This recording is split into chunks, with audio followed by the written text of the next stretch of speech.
No matter what you were assigned at birth, you naturally fit into one of two categories as mandated by the higher beings of heteronormative life. Is that a penis? Well, gee, you must love football, yeah! Sports and beer and boobs? Is that a vagina? You must love pretty princesses and butterflies and unicorns and pink bows and pink tiaras and pink shoes and pink pants and pink PSP. Wait, no, you can't have that. Gaming is for boys. And pink beds and pink cars and pink walls. Please keep editing over this, I'll be here all day. It ranges wildly from every aspect of child to adult life. Like, they covered everything, and I mean everything. The straights have made sure that you cannot live your life without at least seeing one of these things. Oh, what's that? You want to make a protein shake? Which one, honey? Are you a workout man, big muscle guy, or are you a tiny little girl who needs a woman product? Should you be an MLP fan in my audience, fret not, as according to Equestria Daily, the great and powerful Trixie says that ponies don't really need that, so don't worry about it. It's not always stuff you can buy, it's even just in normal life. Straights have separated people by genitals. Go ahead and make that your obsession, but come on now. Look at this sign on this bathroom door, or this one on this bathroom door. God, there's so many of these. This one's for me when I hyperfixate on something that you didn't care about, and this one's for you when I hyperfixate on something that you didn't care about. These signs tell me that as a woman, I have arms. Men don't have arms. You know what? I want to test something. Why are these things gendered? Do we as women risk our lives if we try to use skull screw earplugs? I'm trans, so which do I use? Will I be 6 feet under if I use Sleep Pretty in pink or if I use Heroes? Hi, my name is Melody Nosurname, and today I will be looking at gendered products until one kills me, or if YouTube doesn't smite me down, until one makes my balls explode, or until I get caught watching scrub daddy porn. To start, let's first head over to the quarantine zone to find some stuff to use. It's a little scary in there, but I promise we'll make it out alive together.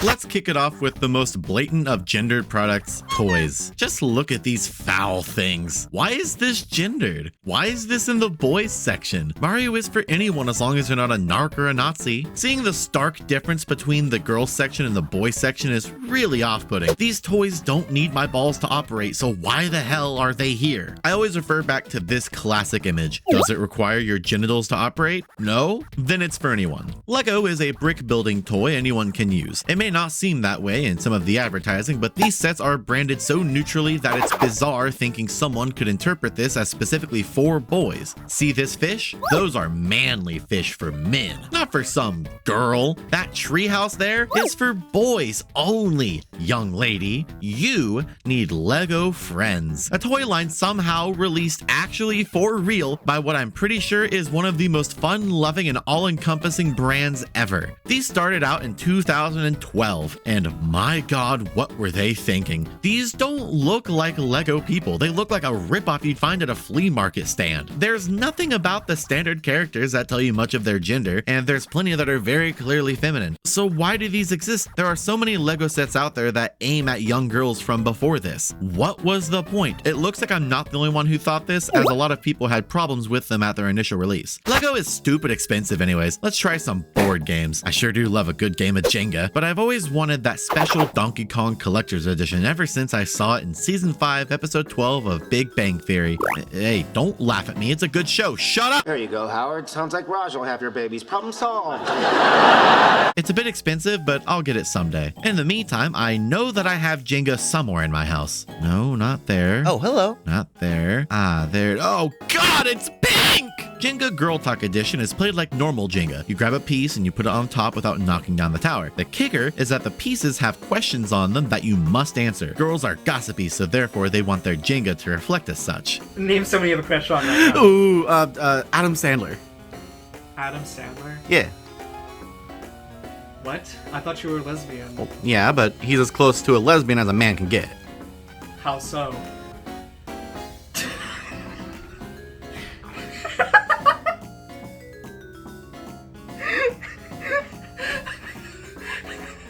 I'll give them a couple points as this is fun, and they did make a blue version. It's still not for boys, but it is the color of the average preteen boy. Mr. Potato Head and his wife aren't really interestingly gendered aside from being boring stereotypes from the mid-1900s, but who would I be if I didn't bring them up when talking about this? Started as a real toy set meant to be shoved into a real potato. I quite like the speedruns. Those are pretty cool. Mash this motherfucker and his wife into a bowl and make this a horrible segue into the Easy Bake Oven. This is a really, really cool toy that I remember goofing off with as a kid. My sisters got one for Christmas and we made brownies and pizzas and all sorts of stuff. God, what fun these are. However, there's something that I noticed while watching these ads. They only feature one demographic. The only boys that are shown in any of these is this little fuck that eats all the girls' cookies and the red M&M, and we know that he's trans. In the 2015 ad, this guy was added, but they only included him to be evil and woke. Boys don't belong in the kitchen, they belong in the big muddy pipe thing that's not being used correctly because these men are bad at their jobs. This may come as a shocker to no one, but like I said, I'm trans. And when my sisters got this, I was just a wee child who wasn't allowed to have girly toys promoted to girls that have girls on the packaging and girls in the ads, and only in girl colors, which is pink by the way, and was never blue. Don't pay attention to the history on that. Even the blue Easy Bake Oven has a girl on the box, damn it. I wasn't allowed to have a Barbie dream house as a kid because my dad wanted a son, and instead he got a fat. They weren't marketed towards boys. Instead, they got stuff like Creepy Crawlers or the Queasy Bake Oven, Crush, Broy, Macaca, Zerdruch. There's something so bizarre about toys for boys being made nasty and gross. Women get in kitchen, boy make cake with gravel on it. Ta-da! You can add mud,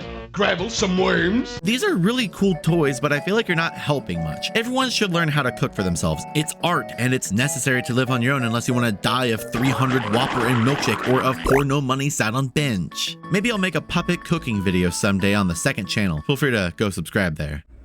Peter. There are so many really gross toys that aim for boys since that's the stereotype, at least for their time. And it's almost always like how some things will add "et" to the end of another thing to make it into a girl, like Toadette from Mario. I love her. The grocery gang was made to combat Shopkins. No boy in their right mind would want a cute french fry. They want a yucky one. The mold makes it a man. Cabbage Patch Kids? No way. I want some Garbage Pail Kids. Nasty Nick? What a rude name to call him. What even makes him nasty? Evil Eddie? Proud of you for your transition to villainy, and you're also no longer nasty.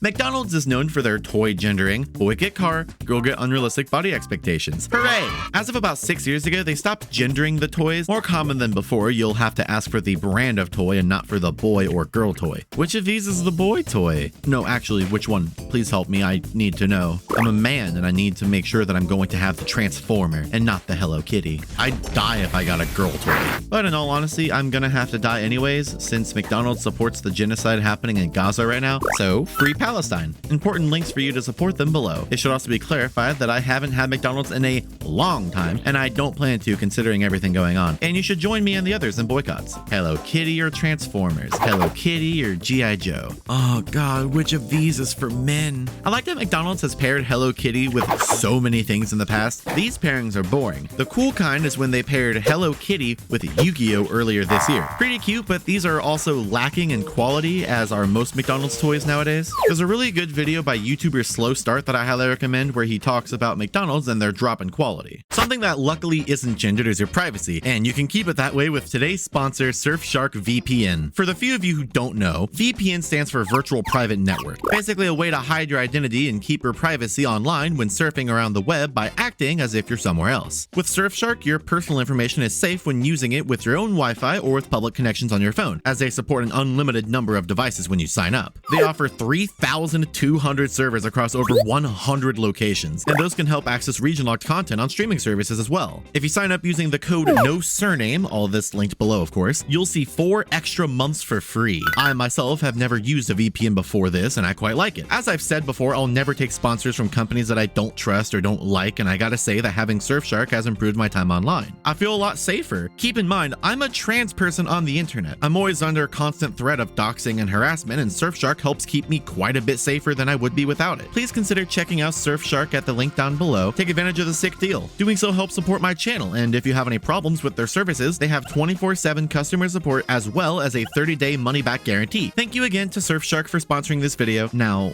where were we?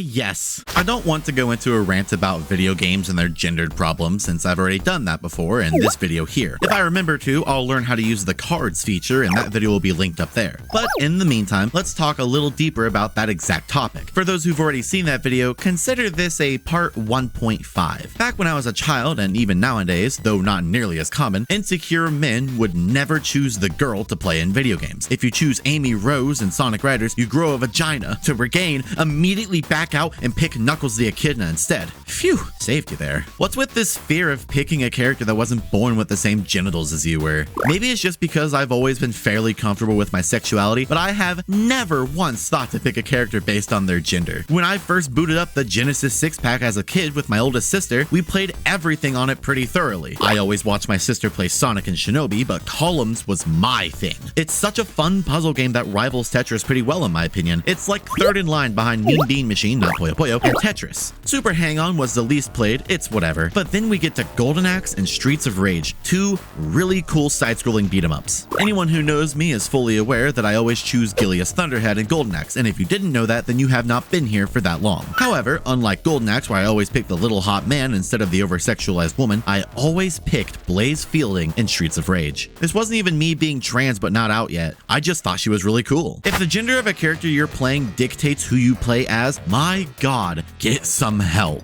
It's like how some competitive players will only play the best characters that the game has stat-wise instead of picking a character that they like. I can't enjoy a nice race as Toadette in online Mario Kart Wii in modern day without someone playing Funky Kong ruining all the fun. Get out of the road, you surfing monkey. I'm trying to not fall off the bridge on DK Mountain, asshole. The nerve of gorillas these days. Again, I talked about it before, but the video game advertisements of Days Gone made it pretty clear that these consoles were aiming towards young men. I recently got a copy of Kid Chameleon on the Genesis and it had this paper advert in it. This tells me that I'm not actually going off topic and that this Game Gear is actually for men. Oh boy, I can't wait to be a real man and watch simulated TV pictures of football with the Sega Game Gear TV tuner, which really did come out and is real. Wow. It advertises some real games for men, not boys and not girls. We got Shinobi, and we got Revenge of Drancon, and we got Mickey Mouse. Columns.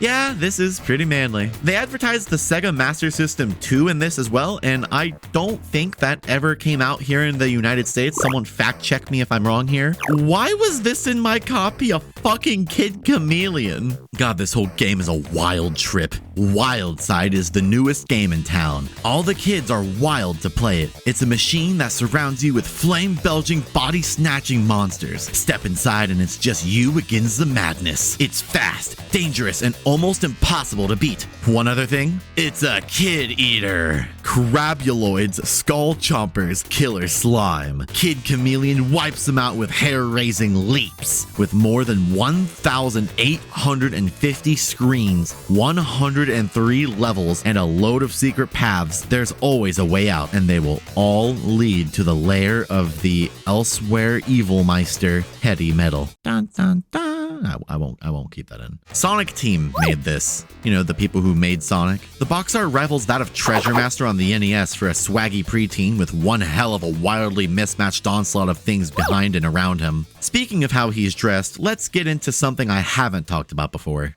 Boy, I sure do love Pride clothing, celebrating unity and love among all those who were oppressed by the masses for many, many years and are still hated in other places all around the world.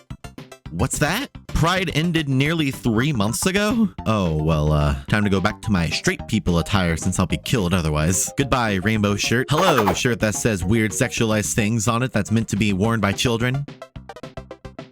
It's the only size they had. Shut up. There's something so weird about people making shirts for kids that express something like this. Chick magnet and ladies man on a shirt for small boys is really weird. Isn't it a little odd to sexualize or force a sexuality upon a child who doesn't even know how to fucking count? Sure, you can say that trans people are supposedly the ones grooming your children, but you're the ones putting them in a shirt that says, with a body like this, who needs hair? Is saying something like this not inappropriate? This is a child you're talking about. If this isn't bait, you should not be allowed to have a child. Sorry boys, daddy says no dating. Women are objects to these people even when they're under the age of 5. Like, yeah, of course you're not going to be dating, you can't even talk, but why do you need a shirt saying that? It's insane. The other half of weirdly and unnecessarily sexualized clothes are for adults, so it's less weird but still incredibly funny if ironic and incredibly humiliating if unironic. She's bait the on my hook, tackle in my box, hand around my rod. My wife is the best catch of my life. I'd wear the fuck out of this. There's something deeper here about how the heteros tend to complain about relationships a lot more than any queer people I've ever met. So much, in fact, that it's a novelty. There's so many items that you can find that explain how much the man just hates his wife. While digging through these, I found a lot of shirts that express diversity as well as the classic disdain for your significant other. I hate my Mexican wife. I hate my Russian wife. I hate my Canadian wife. I hate my Irish wife. I hate my Mexican wife, but it's stylized. God, I love diversity and unity. I know plenty of cisgender folks in heterosexual relationships who are happy and only throw the old ball and chase phrase around out to be silly. Hell, even I throw it out too because it's a really funny thing to say. I know that there are people who don't get together based on looks alone and not personality. If it's the other way around, that leads to a romantic relationship without the romance where both parties hate each other. But the olden days of pressuring younger people into marriage and parenthood really damaged a lot of people, and it shows in the market for shirts and accessories aimed around that demographic. It also shows outside of that. It extends to the entertainment industry, but that's all for another video another time. At the end of the day, what's the point in staying in a relationship you're unhappy in? I'll never understand these straights. These are almost all aimed at men though, and I'm a woman, so I need to know what I can wear to express that I hate my wife. They don't really make lesbian versions of these, I don't think. On the opposite end of the spectrum of significant other hatred, the girls barely get anything in return. It all comes down to misogyny, obviously. Women are objects and are not to be respected, lest they feel equal to the almighty man. I hate my Mexican husband. There's a lot more to discuss here outside of shirts and mugs and all of this stuff. These wouldn't really exist if there wasn't some type of market, and it all boils down to old standards that people still believe in. Woman get in kitchen, suck my dick, eat my ass, tug on my balls, one by one, and clean my house.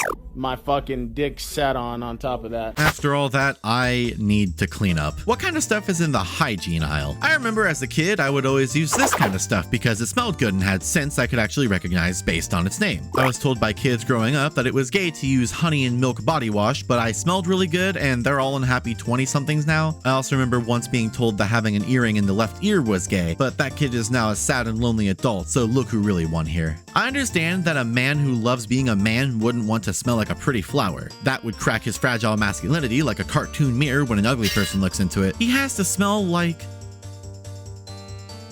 bear glove. Kraken guard? What the fuck is wolf thorn? These have no identifiable smell related to their name. What does a fucking bear's glove smell like? Amen, do not respond. A lot of the hygiene products made for men come entirely from a fragile masculinity. These lumberjack men would wither away if they accidentally put on some fucking rose petal deodorant. They need to smell like swagger. Just one question, what is swagger supposed to smell like? If I can't identify the origins of this smell, how am I supposed to interpret it as manly? Dr. Squatch is a really good example of this stuff being made exclusively for men, even though that doesn't really mean much more than a different smell. Watching these commercials is an absolute absolute trip. They're advertising the same soaps as any other slightly above minimum effort company, but at a higher price, and that higher price comes from nature marketing, or the idea that the product you're getting is raw, natural, and real. You're a man. Most name brand bars and body washes you rub on your skin are classified by the FDA as synthetic detergent. It's not even real soap. Something that's vaguely related to this that comes to mind, especially if you're as online as I am, is the Liver King, a man who promoted a diet of raw meat, I got my testicles, a workout that would kill, and a living situation that is so barbaric I think I'd rather choke and die. Sleeping on a plank of wood is masochistic, and I'd say it's uncomfortable for him, but those fake muscle pillows he got from using steroids serving as a lifesaver are probably why he can manage it. Dr. Squatch has none of those preservatives or anything. This is a real fucking lard bar scented like a tree that doesn't exist anymore. A lot of these commercials feel like they're trying to throw in as many buzzwords as they can that few people will understand. I'm talking about natural, nourishing, cold-pressed, hand-cut soap for men. You won't just smell good either. Your skin will be healthier and more nourished. Doesn't matter if it's a hand-cut bar of soap or if it's cold pressed. Am I paying more for it being personally touched by a factory worker instead of a metal knife on a conveyor belt? The advertisements are really reminiscent of what Stadium Country is. It's stuff made by people who dress up in an outfit to appeal to a demographic that imagines themselves as said demographic. A country artist who's never worn a pair of dirty boots, who's never worked on a farm or driven a truck through the mud, someone who has never lived the life that they preach in their music because it's manufactured in a studio by even less familiar people with the sole intent of making money from those people who are gullible enough to fall for it. In the end, I would be an asshole if I didn't at least try one of these. Let's see what we got here. $7 for a bar of soap is a lot, but maybe I'm just being too critical. I guess I could also get the $60 cologne or the $70 razor. It's not even an electric razor. Oh, but get this, you can add 3 bars of soap for only an additional $24. That's $8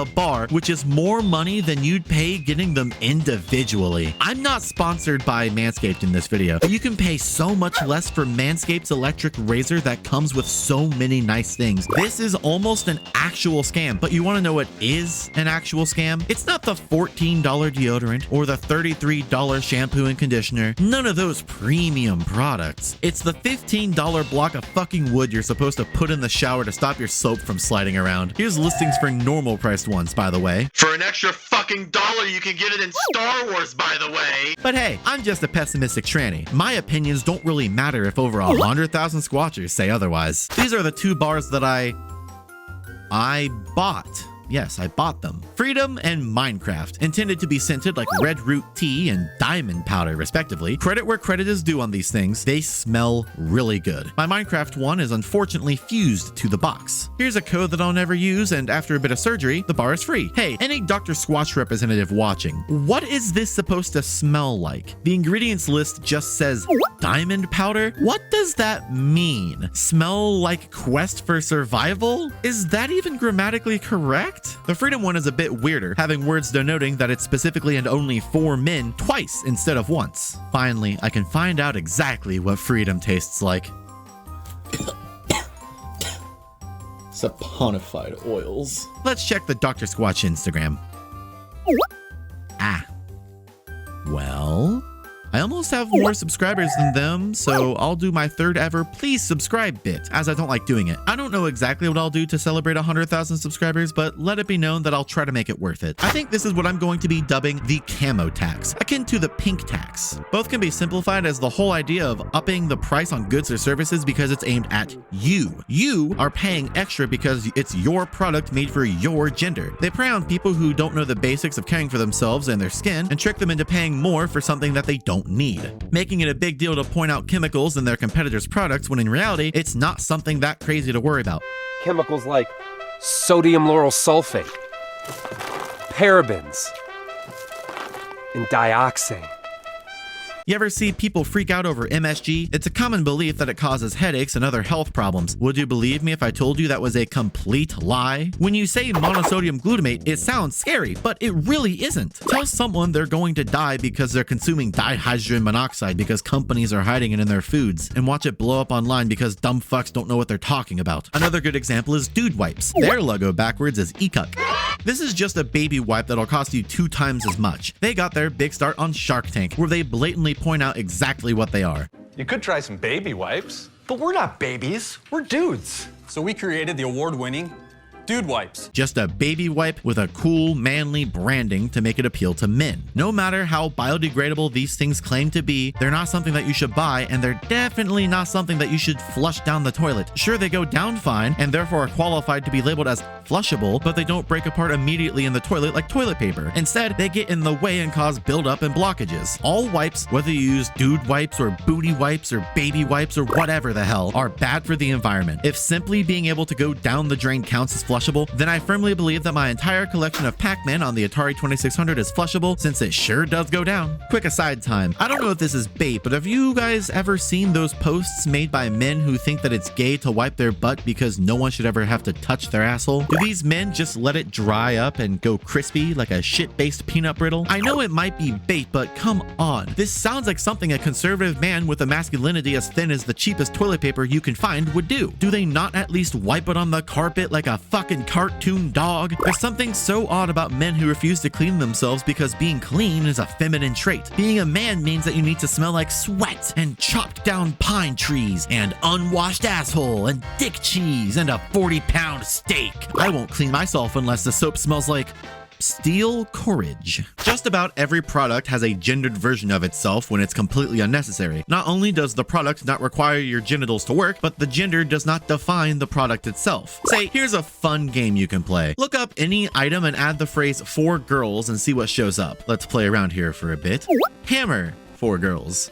Bam, pink power hammer. What does this even do compared to a normal one? It's more than twice as expensive as a different one at Walmart. How about we try some self-defense products? That one extra thing on this keychain of penny items is not worth $3. If this isn't exactly what I'm talking about, then I don't know what is. In some cases, you can apply a camo paint job to something, and the men who drive trucks tall enough to run over 10 children before they know that they're running them over would absolutely love it. Again, camo tax. There's this line of tactical defense products by Bell & Howell that aim to appeal to men hard. They're doing too much. Like, they added on so many things to add to how cool this is. Similar to flashlights used by elite military units, it's so bright it can be seen up to 2 nautical miles away. But even getting frozen in a block of ice couldn't make our tack light stop working. And it'll keep working when fully submerged in water.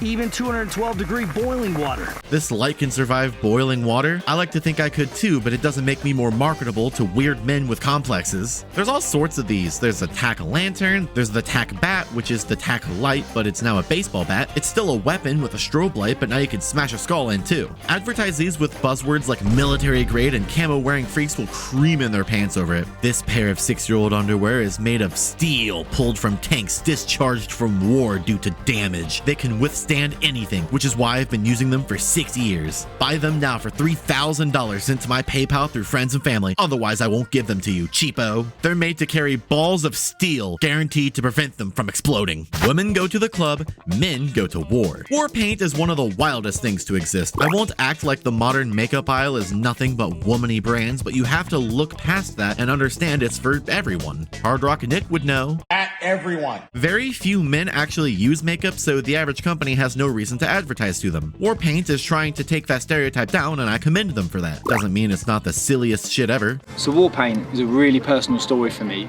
It started 20 years ago. Of course he's British. I like that the birds won't shut the fuck up whenever he's trying to talk about his emotional backstory. This playground here, two of the boys, out of nowhere, they just started taking mick up my ears. What the fuck does he mean when he says they cut his ears? Is that British regional slang? Turns out it's not. They actually cut this guy's ears. He goes on to summarize that he has dysmorphia because of the bullying he dealt with. One of the most beautiful men of our time has dysmorphia. I like what he's doing, but it's just such silly branding. War paint as a name feels as if you slapped camo on a tampon and told cishet men to shove it in their dick hole. I'd say that it would be better if it was marketed less aggressively as a manly product, but the problem with that is that the men who it's targeting will not respect the product unless it's shown off as a thing for men who are strong and independent. You'd have to give up the demographic he's aiming for, so this marketing and branding is as good as it gets, I guess. Now, I know that this is dangerous territory, but let's talk about Scrub Daddy for a second. There's Scrub Daddy, Scrub Mommy, Scrub Baby, all this heteronormative bullshit. I'm gonna buy 2 Scrub Mommies and make some Scrub Yuri.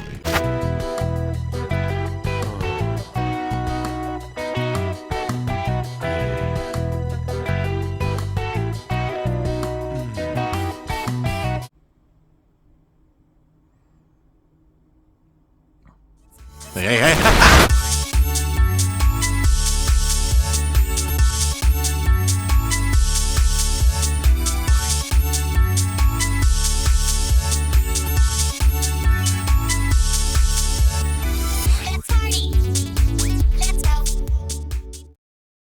Please do not announce to the server when you are going to go masturbate.